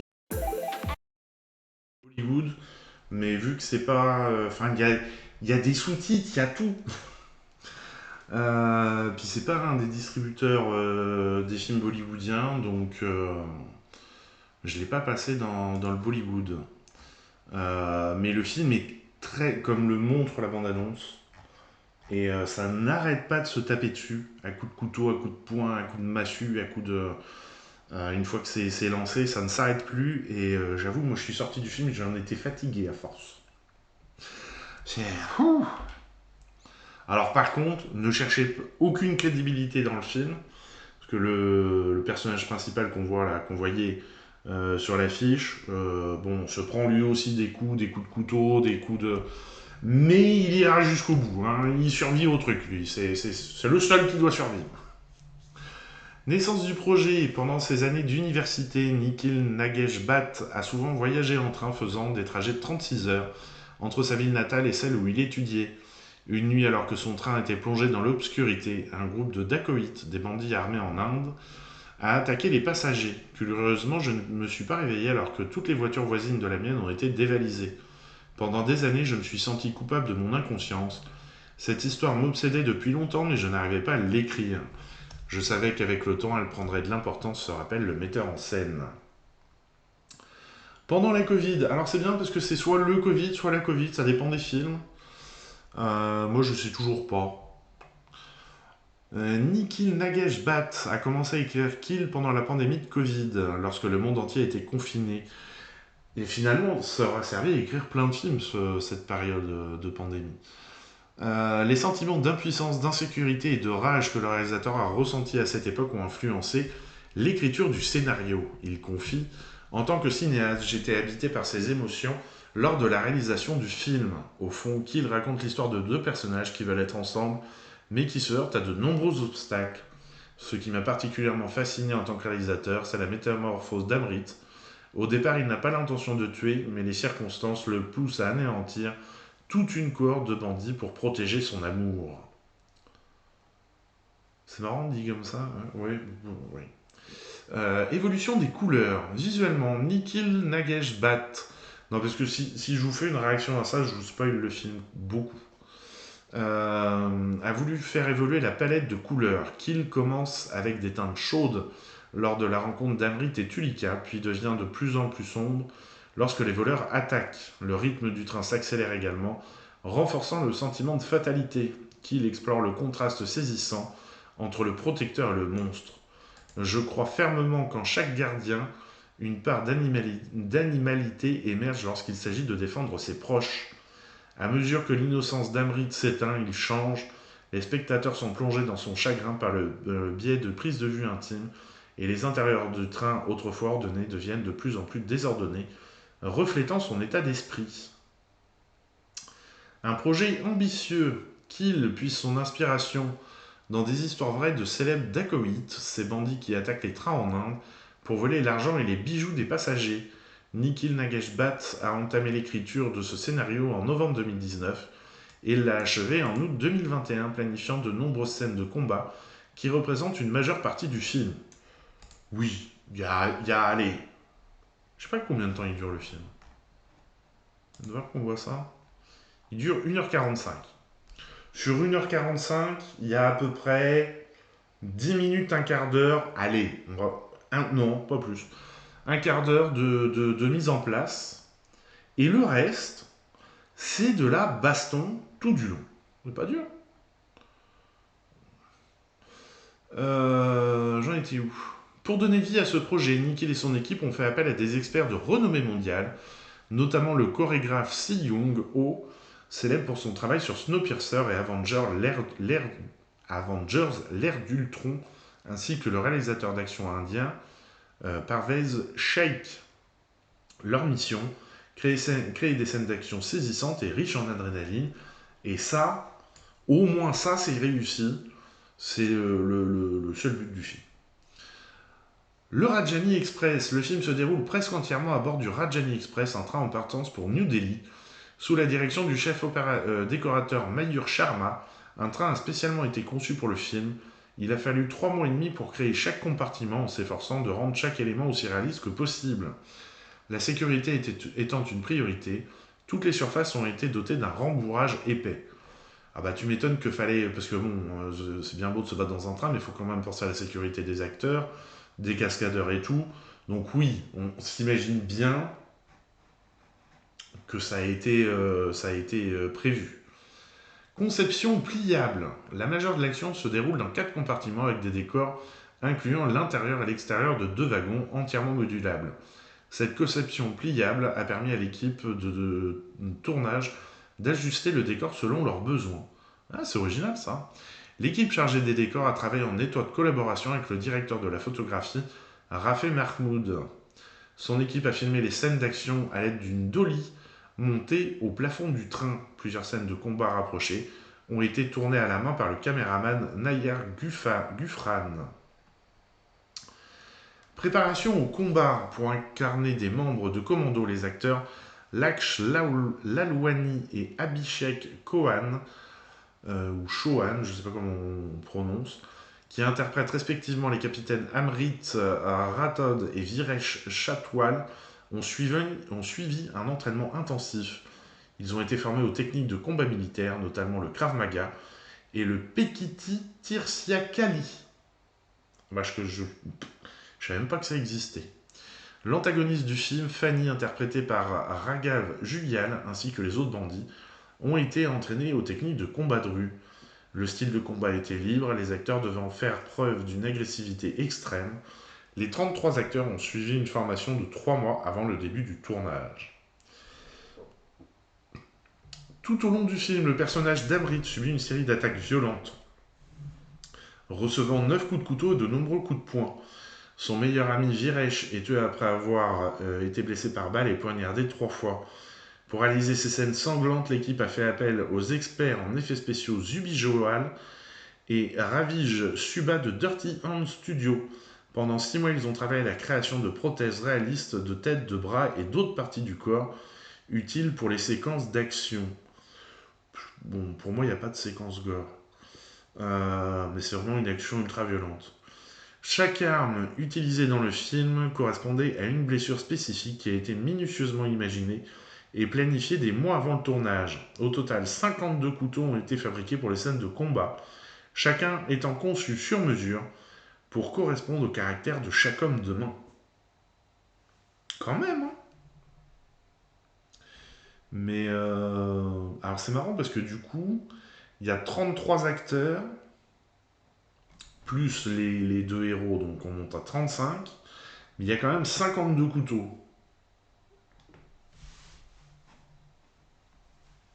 C'est... Ouais, je sais pas, il y a un truc. Et en même temps, ils sont plus que 50, puisqu'ils sont censés être 100, ceux qui attaquent le train. Il y a un truc dans les comptes que je saisis pas. Mais bon. Allez, film suivant. On change complètement d'ambiance. On revient en enfance, grande enfance quand même. Je sais pas, est-ce qu'ils ont mis un âge pour ce film? Ça, je sais pas éventuellement sur quel âge faudrait à partir de quel âge faudrait mettre ça. Je sais pas du tout. Sex and the City, le film, on regarde la bande-annonce. Ça tourne. Non, je me suis trompé. Attendez, hop, on revient en arrière. Donc là, je peux remettre ça comme ça, et je voulais l'affiche. Le film annonce, pardon.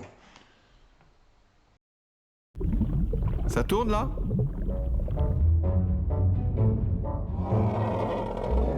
Elle, c'est ma mère, Spam.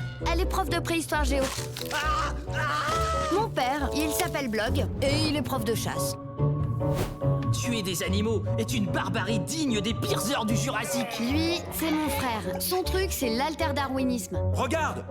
C'est ce truc qu'il y avait partout dans leur monde parallèle, leur espèce de fétiche là, tu sais? Je sais pas trop à quoi ça sert, mais visiblement, ça doit être très très important. Il faut qu'on soit extrêmement discret avec ça. C'est un scandale! Une honte du génie pur. Camarades, grâce à cette clé, nous allons pouvoir symbole du capitalisme préhistorique triomphant. Mais si Darwin ne veut pas, nous on est là.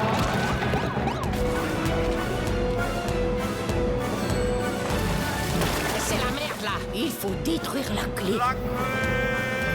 Et à Darwin-Zalem, des heurts ont éclaté entre croyants sur l'esplanade du Rocher, des manifestants ont jeté des clés coudées sur les soldats.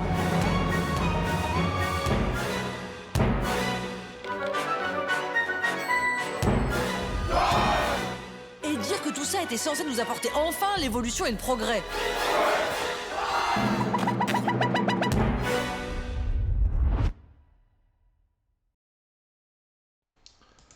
Voilà, la bande dessinée, c'était Jules qui était aux commandes.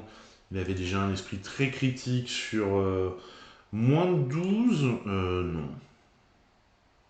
Non, mais par contre, bon, c'est clairement pas un film pour enfants à partir de 3 ans. Je sais pas à partir de quel âge on peut emmener des enfants voir ça.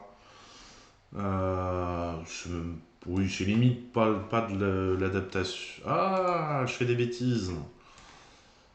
C'est limite pas pour les enfants, c'est plus un film pour adultes. Je sais pas s'ils avaient mis... Qu'est-ce qu'ils avaient mis sur la BD? Dessiné, Silex on the City. Comment il a défini? Il y a 10 tomes en tout. Alors, ado-adulte. Ouais, donc ado à partir de 15 ans, quoi. Et vraiment, moi, j'ai pas tout lu de la BD, loin de là même. J'ai dû lire les premiers tomes, mais Jules a un esprit vraiment très critique de la société. Il sert de ses personnages un peu ignorants pour faire passer des messages qui sont quand même bien sympathiques. Alors, qu'est-ce qu'on nous dit sur le film? Et en plus, le fait que ce soit lui qui réalise le film, c'est plutôt cool aussi. Ce film est présenté au Cinéma de la Plage au Festival de Cannes 2024 ainsi qu'en compétition au Festival d'Annecy. Différents supports. Silex on the City est l'adaptation cinématographique de la bande dessinée de Jules, ainsi que la série animée éponyme de 180 épisodes diffusée sur Arte depuis 2012. Ah ouais, je savais pas ça. Ils avaient fait une série Silex on the City. Il y a également eu une exposition au Louvre dédiée à cette œuvre en 2018. Préhistoire 2.0. Bien que l'époque se situe durant la préhistoire, Jules joue sur l'anachronisme. Ainsi, la famille .com, qui signifie .com en anglais, porte des noms en référence à Internet comme blog, spam, web, URL. Dans le film, le père et la fille ramènent dans leur époque par inadvertance une clé coudée Ikea lors d'un voyage dans le futur et déclenchent malgré eux l'évolution. Qu'arrive version Cro-Magnon, le titre de Silex on the City est une référence directe à la série Sex and the City de Darren Star. Fidèle au poste, l'équipe du film est la même que celle des origines, et ils travaillent tous ensemble depuis 15 ans, comme le confie Jules. L'équipe technique, d'abord avec des animateurs, des character designers, des boarders, des musiciens qui font depuis le début partie de l'aventure, équipe de production, car je suis bien content, c'est le nom de la boîte, est dès 2019 à la manœuvre dans le passage à l'animation de la série BD, et où il court à l'origine même de ce pari exaltant jusqu'à Arte, fidèle d'entre les fidèles auprès de ces hominidés en robe de peau. Jules et Jean-Paul Guigues, les réalisateurs, travaillent également ensemble depuis 12 ans et se surnomment les Nakache et Toledano en peau de bête. C'est original. Devant et derrière la caméra, si Jules et Jean-Paul Guigues réalisent Silex on the City, ils font également une apparition au casting vocal du film en doublant 2 personnages. Jules, des hommes préhistoriques à Disney. Jules a récemment signé un contrat avec Glénat et Disney pour scénariser le film Les Aventures de Picsou, qui sortira en 2025. C'est marrant, oui, même que Disney ait accepté ça. Parce que bon, Jules, aussi bien en dessin de presse qu'en BD, il est très parodique, très critique. C'est... Ouais, puis même lui qui ait accepté ça, je trouve ça curieux. Alors après, il faut voir qu'est-ce qu'il va en faire. Mais bof. Musique parodique. Si la BO du film a été composée par Emmanuel d'Orlando, elle contient également des musiques additionnelles, toujours avec humour. On peut ainsi entendre Luxor de Philippe Catherine, transformé par un certain Darwin Guetta. Un message fort. Derrière l'humour du film se cache un message puissant, comme l'analyse Joule. Si Sex and the City tend un miroir à notre société, la famille moyenne du Paléolithique est toisée par une élite d'aristosapiens, consommateurs matérialistes face à des idéalistes trouvant dans l'activisme un exutoire à l'angoisse de l'évolution. On aborde également les tensions d'un modèle familial au bord de l'explosion, entre adolescents en crise et parents dépassés à travers la relation père-fille. C'est une version comique de la tragédie oedipienne. De l'Élysée au cinéma. Ah voilà. Faut qu'il soit partout en ce moment celui-là. Parmi les stars figurant au casting, on retrouve Julie Gaillet et de manière plus inattendue François Hollande.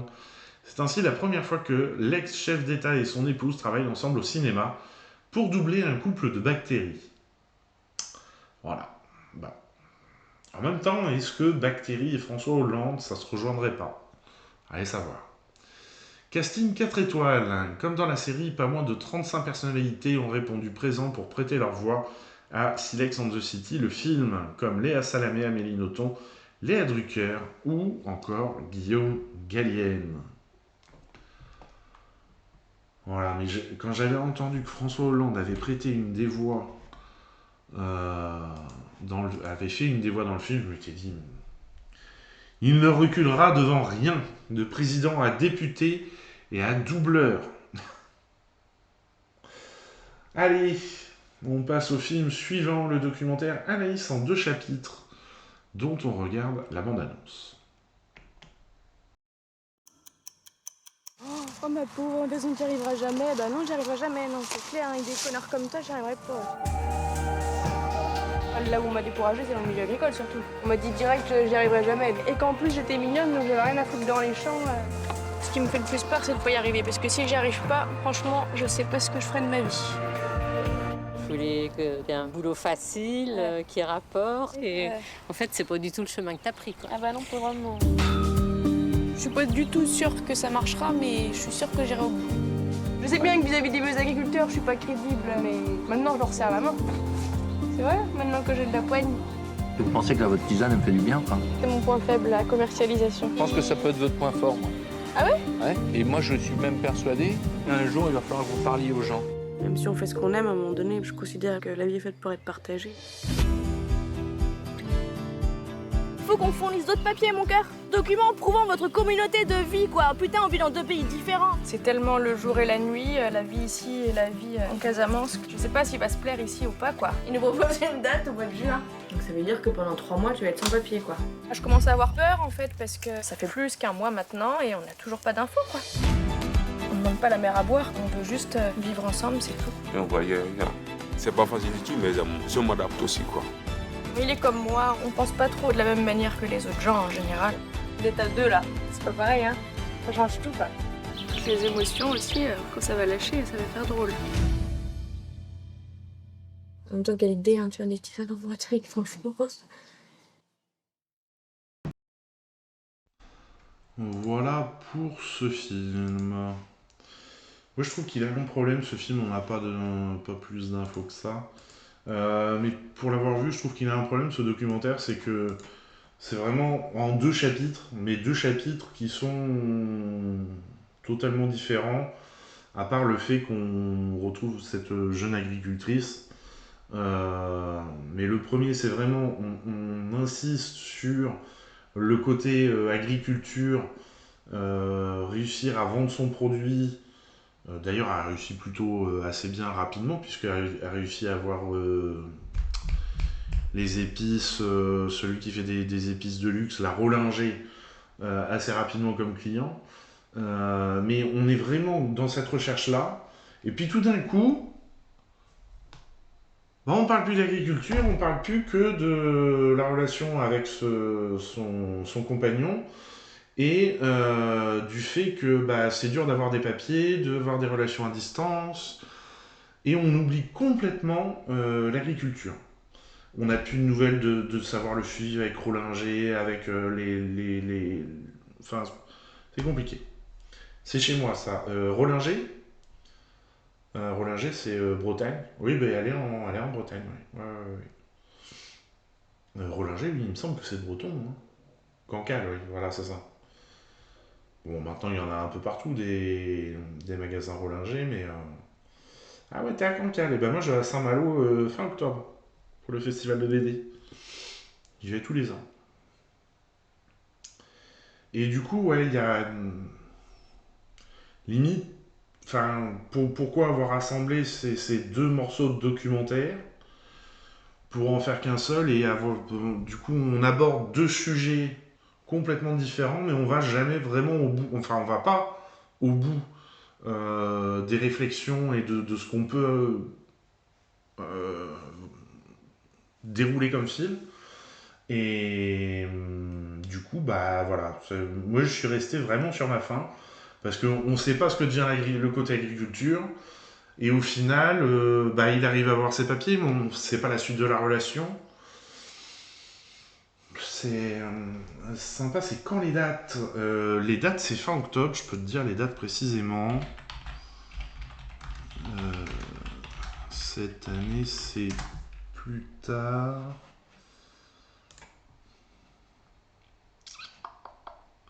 Le festival, 25, 26, 27 octobre. Voilà. Et bah écoute, ouais, t'hésites pas. Tu m'envoies un petit MP par Discord et puis pas de soucis. Avec grand plaisir. Allez, film suivant. On part au Tibet avec le Léopard des Neiges, dont on regarde la bande-annonce. 我那个喇嘛同学啊，是他打电话跟我说的。哎，我一听是个好题材，太壮观了吧！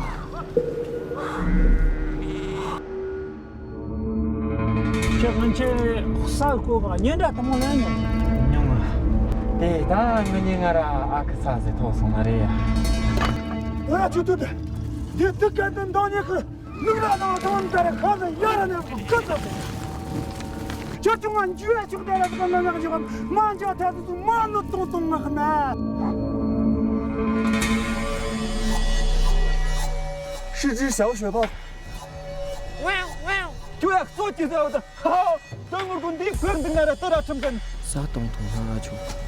我就雪豹是国家一级保护动物，这都听得懂吗？听得懂，那就好。 咱们这人给啥子的？啥子？你这前天的样子是真的。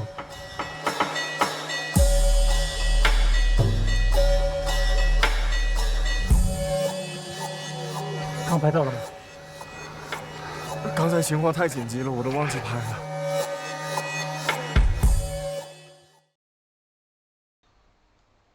Voilà pour ce film. Film tibétain, assumé comme tibétain. Pema Tseden est tibétain et défend le cinéma tibétain, alors que, bon, on le sait tous, le Tibet n'existe plus. Il a été devenu une région chinoise qui a colonisé le Tibet pour leur apporter la culture, la modernité et puis la vie, quoi, en gros. Hein, parce qu'avant, c'était jamais que trois pauvres gars qui étaient en train de nourrir leur yak. C'est drôle quand on entend parler les Chinois du Tibet, on se dit toujours « Waouh, c'est violent quand même !» Et donc, qui travaille avec des équipes tibétaines uniquement, et qui est reconnu comme étant...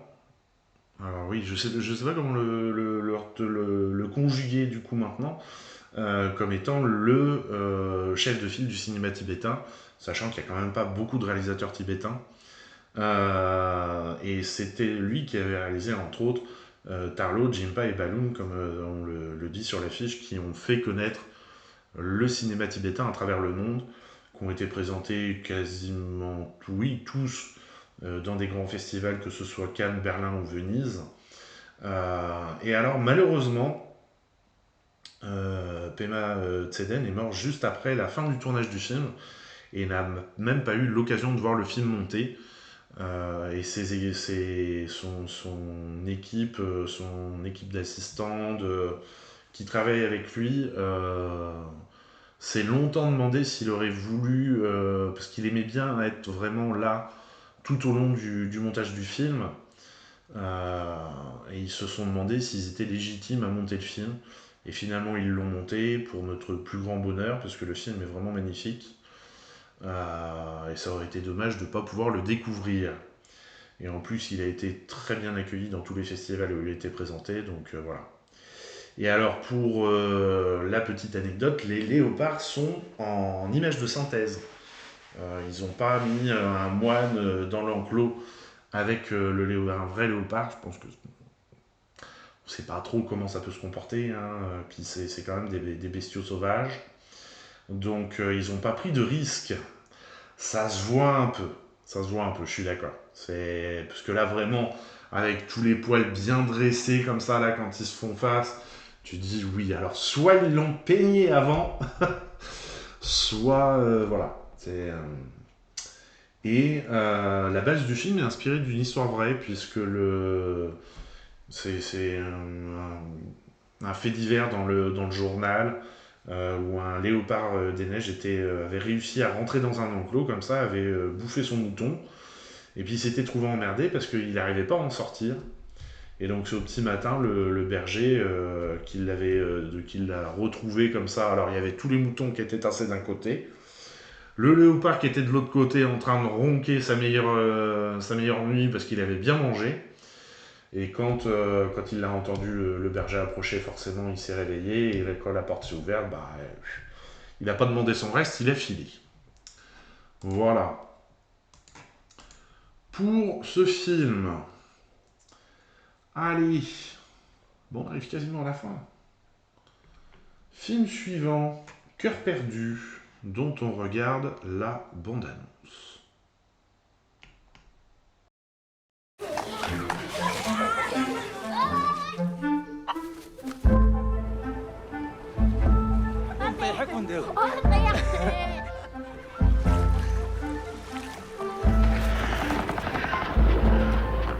راه واخا شفتي ماماك تتبكي راه بغاتك تمشي لفرنسا لان المستقبل ديالك في فرنسا. قلبم حتما تو ایرانه.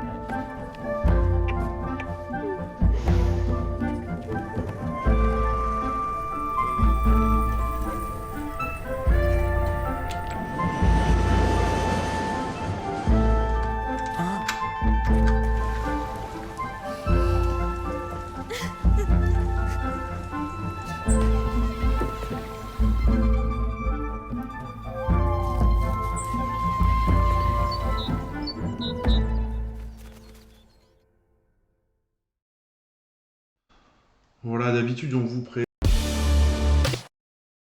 Oh, YouTube, on se calme. D'habitude on vous présente des courts-métrages, c'est plus pour les enfants, des courts-métrages, 4 à 5 courts-métrages qui sont rassemblés pour faire 45 minutes, 50 minutes, et pour faire découvrir le cinéma aux enfants dès 3 ans. Et bien là, c'est 3 courts-métrages. Alors par contre, je ne me rappelle pas de la durée du film total, qui sont destinés pour les adultes, et qui racontent 3 histoires avec le même thème. Ils sont tous plus beaux que les uns que les autres. Il y en a un qui est vraiment en 2D, dessin 2D assez classique, mais très joli, très efficace. Il y en a un deuxième qui est en 3D et le troisième qui est donc en réel. Et les 3 documentaires font 58 minutes. Donc 3 histoires qui ont pour thème commun l'exil. Les 3 sont très émouvants. Que dire de plus? Je sais pas s'il y a beaucoup de cinémas qui vont le passer, malheureusement. Parce que c'est vrai que les séries de courts-métrages comme ça, les films à actes, c'est pas des films qui marchent beaucoup. Et en plus, il sort à une période où on a beaucoup de films longs, soit qui vont arriver, soit qui sont déjà là. Et beaucoup de gros films aussi qui vont arriver là incessamment sous peu, avec l'arrivée des vacances d'octobre et la reprise des fréquentations de cinéma. Donc malheureusement, je pense que ce sera quelque chose que vous pourrez voir plus en DVD streaming que en salle.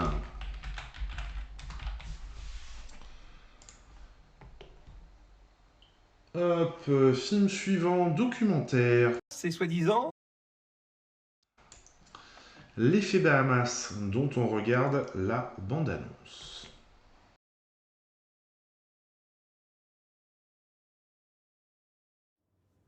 C'est quoi l'effet Bahamas? C'est soi-disant le chômeur, il fait ses heures, et une fois qu'il est au chômage, il se barre aux Bahamas en vacances. Il n'essaye pas de rechercher du travail, il se barre aux Bahamas en vacances.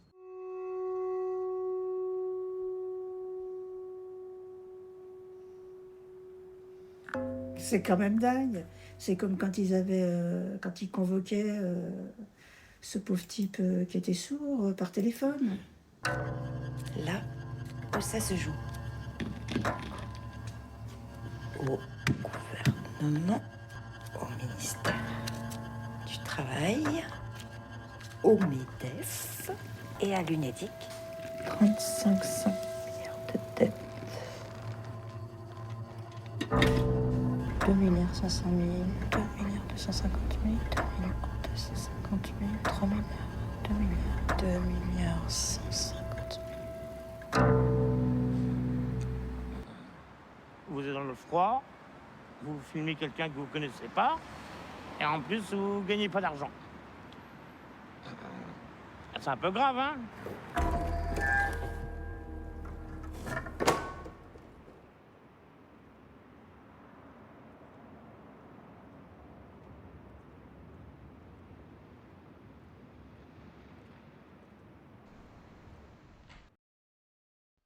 Voilà, alors, je sais pas si la bande-annonce donne franchement envie. Elle est montée très curieusement, alors que c'est con, le documentaire est intéressant, et le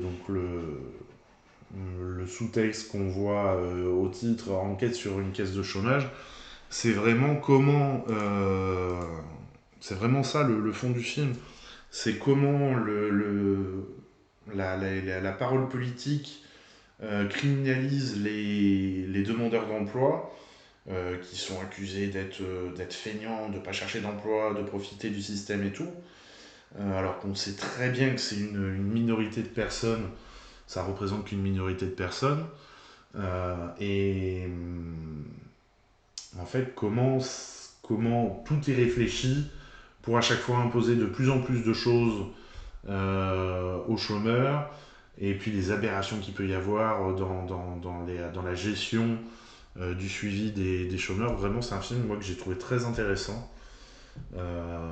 Après, bon, il y a des aspects par moment où ils partent un peu en... Voilà, un peu comme la bande-annonce. Et des fois, bon, on se dit, du coup, cette scène-là, elle servait à quoi? Est-ce que c'était vraiment utile? Mais après, c'est aussi la réalisatrice qui a voulu amener un petit côté philosophique, rigolo, barré à son film. C'est son choix, mais vraiment le reste du fond est très intéressant. Et on arrive, mesdames et messieurs, à l'instant Bollywood.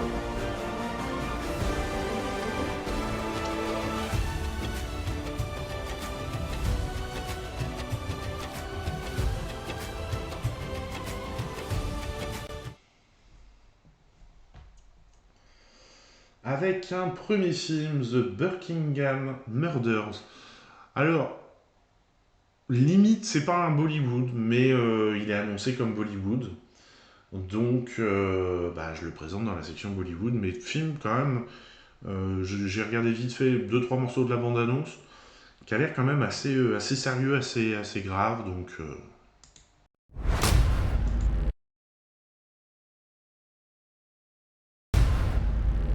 November को कहाँ थे? Can you tell us क्या हुआ, कैसे हुआ? उस दिन पार्क में क्या हुआ था? Tell me the truth. You can do whatever the you want. He's an only child. His name? Ishprit Kohli. A wave of communal tensions has culminated. 14 नवंबर को कहाँ थे? Can you tell us क्या हुआ, कैसे हुआ? उस दिन पार्क में क्या हुआ था? Tell me the truth. You can do whatever the you want. He's an only child. His name, Ishprit Kohli. A wave of communal tensions has culminated in violence following the arrest of a Muslim teenager in connection with the death of a Sikh child in Wickham. You the new sergeant? D.I. Harding. Just meet Bamra, Jazz. You know the family? It's my town, I know everybody. Akram. Is everything okay, officers? Yes, Mr. Imam. मेरे बच्चे को कब तक परेशान करते रहोगे? We found this.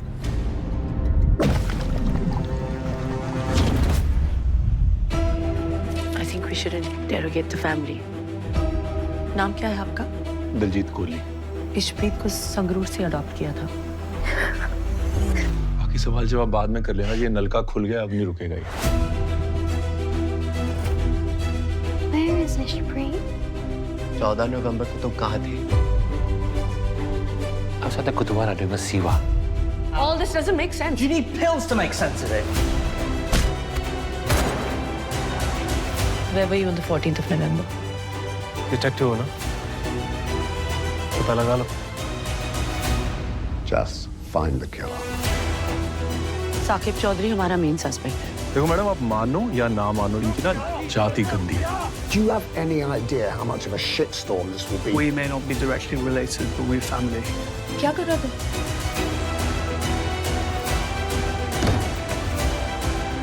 Get the f out of my house. कहानी अच्छी बना लेती हैं आप। कहानी आप बना रही हैं। Boss, I think I found something.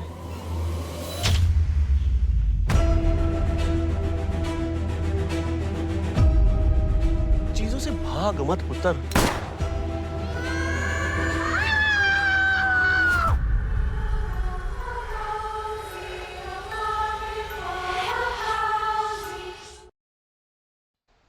Voilà, on est dans l'arrêt-essai bollywoodien.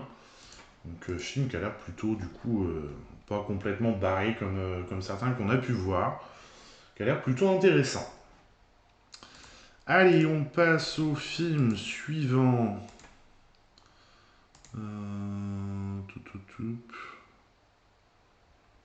Ouais, c'est ça.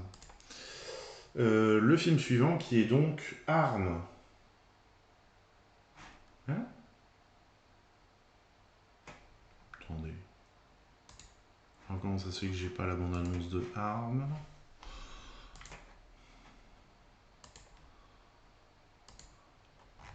Bon, je vous ai épargné par contre la bande-annonce du...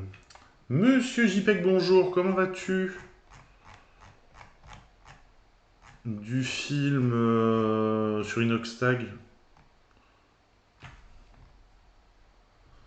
Ah oui, c'est qu'ils ont pas mis... ils ont pas traduit l'affiche là. Où ils ont... Ah non, ok. Donc le film, le titre complet du film c'est Ajayante Randam Moshanam. Et donc vu que les 3 premières lettres de chaque mot c'est A-R-M, ça a fait arme. Voilà, j'avais un doute d'un coup. Est-ce que vous voulez qu'on regarde à la fin, toute fin, vraiment, histoire de rigoler 2 secondes? Vous me dites, hein, la bande-annonce du film avec Inoxtag, là. Petit virus qui traîne, mais sinon tout roule. Alors, tu sais, alors moi j'ai pas de virus, mais vu qu'il n'arrête pas de pleuvoir depuis 2 semaines, de temps en temps, je tousse. Je suis pas encore malade, mais à tous par moment. Bon, on finit les 2 Bollywood, là, puis après on regardera Inoxtag quand même, histoire de dire, allez.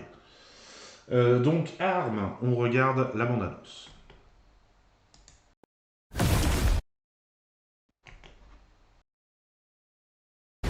ആകാശത്ത് നിന്നും പൊട്ടി വീണൊരു നക്ഷത്രക്കല്ല് കാറ്റിനേക്കാളും വേഗത്തിൽ മിന്നലിനേക്കാളും പ്രകാശത്തിൽ നമ്മളെ ഈ ഹരിപുരത്ത് വന്ന് വീണു. വടക്ക് ഹരിപുരം ഭാഗത്ത് ഒരു കളരിക്കാരനെ കുറിച്ച് കേട്ടിട്ടുണ്ട്. നമ്മളെ തറവാട്ടിലെ കാരണവരെ കുറിച്ചാ പറഞ്ഞേ.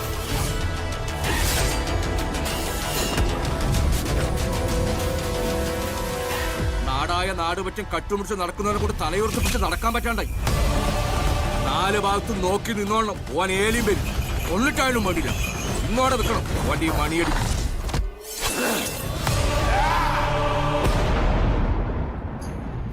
ഹലോ.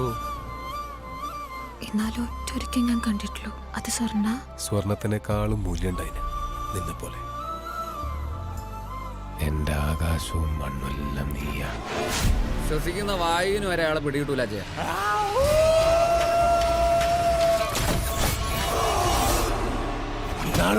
ഇന്ന് കളവിന്റെ രാത്രിയാ. കള്ളന് വിചാരിക്കാത്ത നേട്ടാഫലം.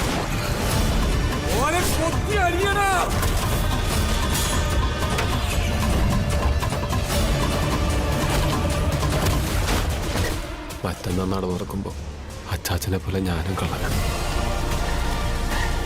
രാജാവിന്റെ ചതുരംഗപ്പലകയില് ബുദ്ധിയില്ലാതെ കുറെ ചാവേറുകളുണ്ടാവും. ഞാൻ കളിക്കുന്ന ഈ കളിയില് വെറും ചാവേറാണ് നീ ഇപ്പോ. ആദ്യരാത്രി ഒളിച്ചും പാത്തും വീട്ടിൽ കയറുന്നത് നിന്റെ ചോരന്റെ കോണം കൊണ്ടാണ്. എന്റെ മോനെ, ഒരു നാടിനെ ജയിച്ച കള്ളനാ നിന്റെ അച്ചാച്ചൻ. സാധാരണ എല്ലാവരും അന്വേഷിക്കുന്ന സ്ഥലങ്ങളിൽ മാത്രമേ അജേട്ടനും പോയിട്ടുള്ളൂ. മണിയനെ പോലെ ഒരാൾക്ക് മാത്രം എത്തിപ്പെടാൻ പറ്റുന്ന സ്ഥലങ്ങൾ ഇനി ഉണ്ടാവില്ല ഈ ചെയ്യൊതുക്കാവില്ല.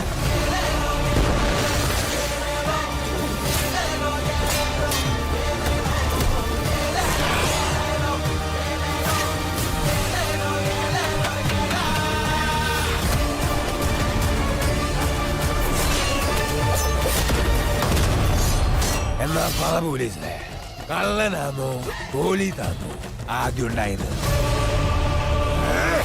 കള്ളൻ.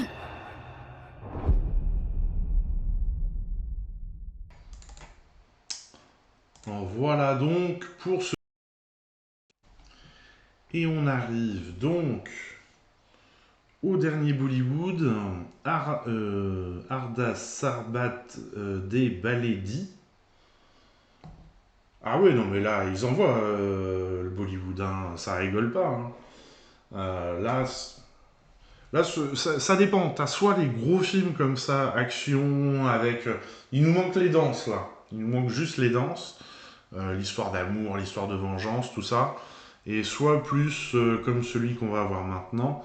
Donc je vais le relire. Arda Sarbat des Baledi, dont on regarde la bande-annonce.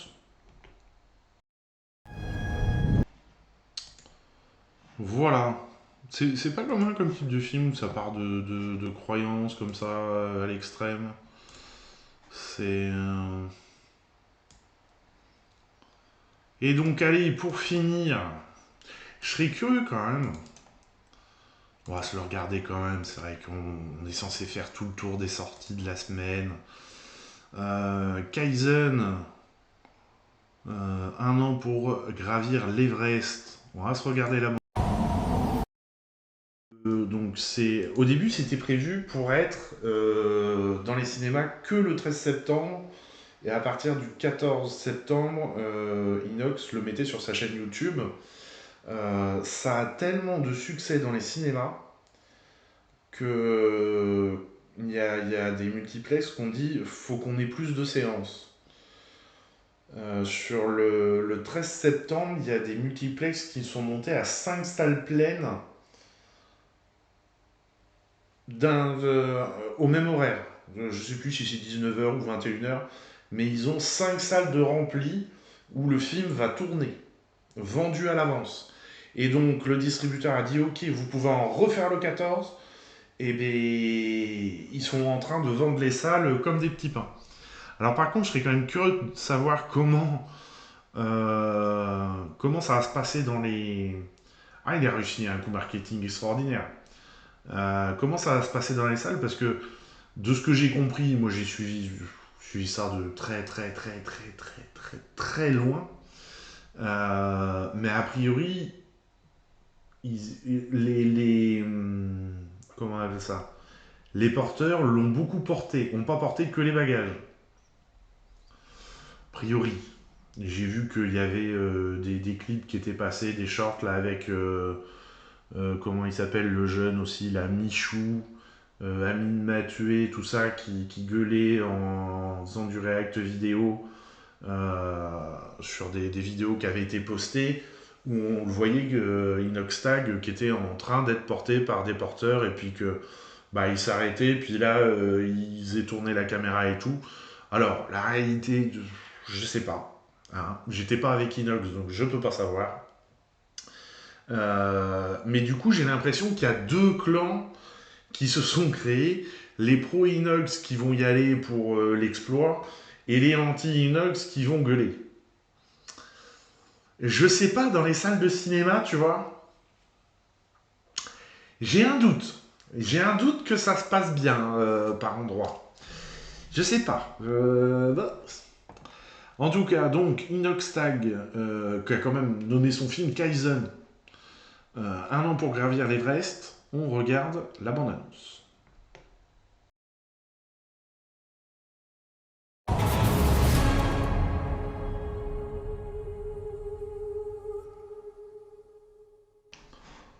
Voilà, bon, on peut pas dire faire, c'est un bon communicant. Les plans what the fuck, là, hyper vendeurs à la fin de la bande-annonce, au secours! Moi je m'en fous un peu d'Inox, c'est pas le mauvais gars je pense. Non, oui, ça c'est sérieux, c'est sûr que c'est pas un mauvais gars, ça, je n'en doute pas. Mais je suis curieux de voir, mais j'attendrai la diffusion YouTube. Et en vrai, le trailer est super bien monté. Mais après, ça, tous ces jeunes youtubeurs, twitchers qui ont réussi à se lancer alors que t'as déjà des Domingo, des tout ça qui sont installés depuis longtemps, s'ils ont réussi à percer, faut leur reconnaître ça, c'est que c'est des putains de communicants, quoi. Ils travaillent fort. Donc bon, après les polémiques... En même temps, les polémiques font vivre les influenceurs comme ça, donc bon. Voilà. On arrive donc à la fin de cette émission. Chez qui on pourrait aller?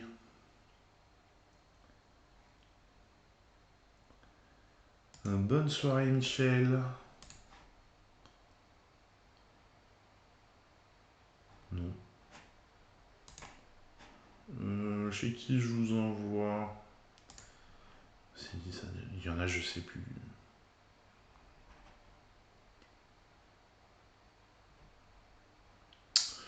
Je vais vous envoyer chez Geekette, tiens. Ça fait longtemps qu'on n'a pas été la voir. Geekette Planquette qui fait 4 quests. Numéro 3. Ça veut dire qu'il y en a déjà eu 2. Et c'est ça que je trouve le plus étonnant. Hop. Gestionnaire de stream. Lancer un raid. C'est là-haut. Hop. Eh bien, mesdames et messieurs, merci à toutes et tous de votre présence. Voilà. J'espère qu'il y a des films qui vous ont plu dans les présentations. On a eu beaucoup d'informations sur Beetlejuice. C'était intéressant. Si jamais vous voulez, si vous voyez le film et que vous voulez plus d'analyse et d'informations sur le film, n'hésitez pas à voir la rediff. Elle sera sur Twitch et sur YouTube, comme toujours. À aller voir, ouais. Et puis autrement, dans les films, oui, il y avait Langue étrangère, moi, qui m'intrigue aussi. Mesdames et messieurs, bonne soirée, à la prochaine. Je lance le raid. Touk. Et puis, c'est parti. Et ben écoute, avec plaisir, Monsieur JPEG, que vous pouvez retrouver en stream aussi sur sa chaîne. C'est parti pour le raid, mesdames et messieurs, encore une fois, bonne soirée.